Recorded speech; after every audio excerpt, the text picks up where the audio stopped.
saison-là le plus jeune gardien titulaire de l'histoire de la Ligue 1. Tiens, regarde, ça c'est ma parade contre le PSG ce week-end. Tu vois, hop, main opposée. Ça c'est mon village et en fait j'ai une guerre des clans.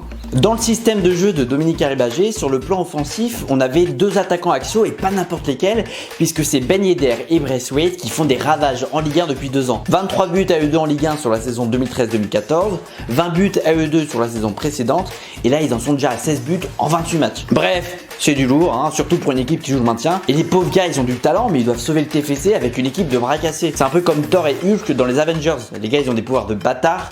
Ils doivent sauver le monde avec un mec qui tire des flèches, une meuf qui a des pistolets, un arbre et un raton laveur. À quel moment tu sauves le monde avec un raton laveur? Les terriens ont-ils préparé de résistance?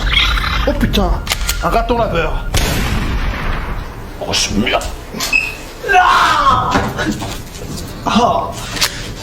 Bref, sous Pascal Duprat, il y a quelques changements dans l'équipe type de fin de saison, avec par exemple Étienne Didot qui va jouer toute la fin de saison alors qu'il jouait presque plus sous Dominique Arribagé. Mais le grand changement de Duprat, ça va surtout être le passage d'un système avec deux attaquants axiaux à un 4-3-3 avec un seul et unique buteur. Sauf que problème, Braithwaite et Ben Yedder sont tous les deux des buteurs et comme les deux veulent marquer et un peu être la star de l'équipe, et c'est délicat d'en mettre un à gauche. Et c'est là qu'il va être malin Pascal, parce qu'il va mettre Braithwaite à gauche mais en échange, il va lui filer le brassard de capitaine. Comme ça, tout le monde est content. D'ailleurs, petite anecdote, Braithwaite et Ben Yedder, c'était les deux stars de l'équipe et fallait pas que les deux se marchent dessus et qu'il y ait des histoires de jalousie. Et pour que les deux joueurs soient en confiance pour la fin de saison, Pascal Duprat a eu une idée de génie. Lors des entretiens individuels que je menais avec les joueurs, j'avais tenu à Wissam et Martin le même discours: tu es le meilleur joueur de l'équipe.